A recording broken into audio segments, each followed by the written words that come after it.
if this reading felt you, it could be for you. So just pay attention. If you resonate, you resonate. If you don't, you don't.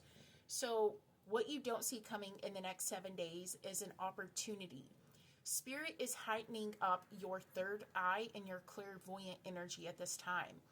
You're going to be connecting a lot more with your guides and angels and ancestors and a lot of your spiritual family from the other side. Meaning you could have prophetic dreams, you could have visitation in your sleep, maybe you're having extremely lucid dreams as well, very vivid, very colorful. The Swan is a beautiful card that is directly linked to your consciousness and your awareness and awakening. And the High Priestess in Tarot is all about nurturing yourself and nurturing your abilities. The next thing that came up for y'all was the Three of Embers. And the Three of Embers, which is the Three of Wands, is a card that's waiting on the precipice, waiting to shine that light, waiting for you to be, I don't know, it's like invoking that spiritual power deep within you. And it's like you are aware, you're awake. Maybe other people in your life are trying to hold you back from ascension. Maybe there's other people in your life that's trying to keep you in a low vibration. And when I see the Three of Embers, it's like, you know what? You're waiting for your ships to come in. You're waiting for these opportunities. And you're going to have a big decision coming up. Especially when it involves this card right here, the Ace of Cups, the Ace of Lotuses. You are blossoming. You are blooming. There's a major reason why the crown chakra is heavily associated as a lotus itself. And it's almost like Spirit is going to be pouring into you. It's like you're going to be receiving a lot of things, a lot of information, receiving love, receiving communication, receiving truths. So let's go ahead and get a couple more cards. Thank you so much, Spirit. Thank you. We have the Death card, transformation and change. And we have the Five of Embers in reverse. And I do feel like you are ending conflicts. You're ending animosity. You're ending this lower, it's almost like mirroring energy of other people. And it's like, you know what? Things have shifted. I shifted. I have changed. And you're seeing this in confirmation to the ancestors in the previous message. Because look, this is all about unity. Everything coming together. And the Death card is never the ending. It's only the beginning. So there is a massive rebuilding, reshaping, rebranding in your life currently. And the Protector, protecting what you love, protecting your energy, protecting your insight, protecting your environment. Okay? So let's go ahead and go into some oracles. Thank you, Spirit.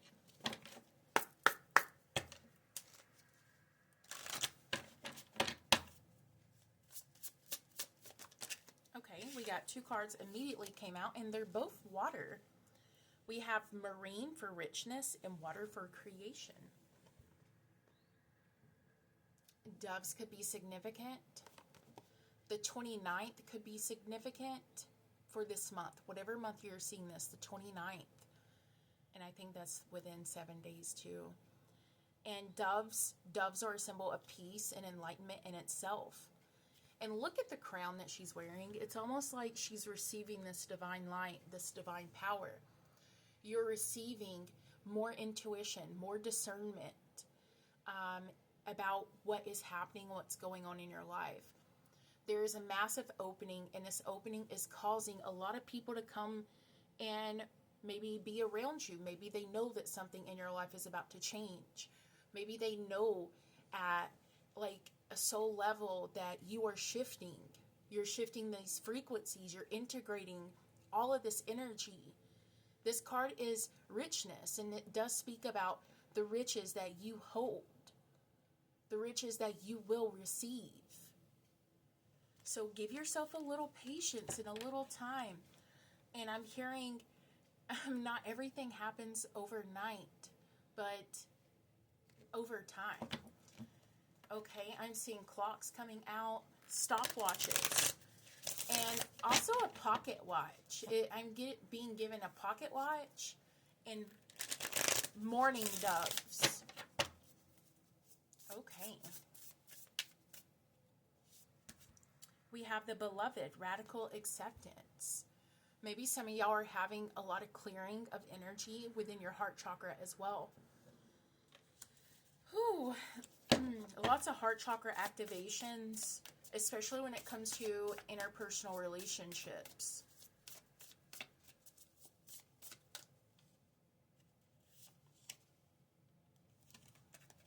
I'm hearing Beauty and the Beast Belle at the very beginning. She goes, "Oh, good day. Da da da da da da da da da da da." I'm hearing it, and it's like she's walking through the town, and everybody is under the spell except her, right? I don't know if you knew this. Everybody was under the spell except her, because she was there to get a new book. But she saw every day of the city or the town, everybody was doing the same thing. Just like always, the lady grabbing the hens. Just like always, the ladies at the well. Just like always. And there's something good. It's like everything is so predictable. This is very big, like, psychic insight. You're going to start seeing and feeling predictable energy. You're going to start being able to read and intercept timeline of a reading. You know, as a psychic myself, everybody is psychic. I don't care how you say if you are or aren't, but everybody is psychic, because psychic gifts come from the soul. And if you have a soul, you're tapped in, whether if you're awake or not awake, so to speak. But I feel like there's going to be an influx of understanding who you are spiritually. And you're going to start seeing things, patterns in cycles, just like a clock, right? A clock is always ticking. It never stops. And a clock is predictable. 1 to 2, 2 to 3, 3 to 4, and so on and so forth. But it's almost like in your own world, time is going to stop for you to discover yourself. In the hand, the universe is your partner. In your hand. It's like you're receiving this ample bit of information. You're receiving, maybe, I'm hearing more peace. You know, I've been tapping into the collective in these readings, and a lot of the collective have been going through dark nights. And usually, when a soul goes through the dark night of the soul, it is really much brighter at the end of that. That's why we always say it always gets, sometimes it gets worse before it gets better. So wherever you are, give yourself patience. Give yourself this energy to trust in spirit. Give yourself this energy of trusting and believing in yourself. You're going to be just fine. And I hope I'm not losing people by the way that I speak about things. The net caster. Preparations come to fruition. And it's like you have been casting in your net and only receiving the smallest things. Maybe these are synchronicities. Seahorse, pufferfish. But you're going to cast in and you're going to get the biggest amount of jewels. Right there. You're going to cast in the perfect energy. You're going to pull back.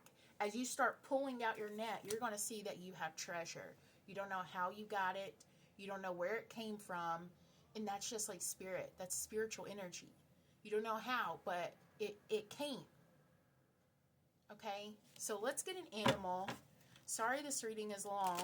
Let's get an animal for this. The lynx, keeper of secrets. Ha! It says, take time out from the world and be the observer. Nothing can deceive you when you trust your knowing. You'll see other secrets and keep them sacred, and in silence and solitude, you will find strength. This is all about awakening and illumination. And I love y'all. Bye.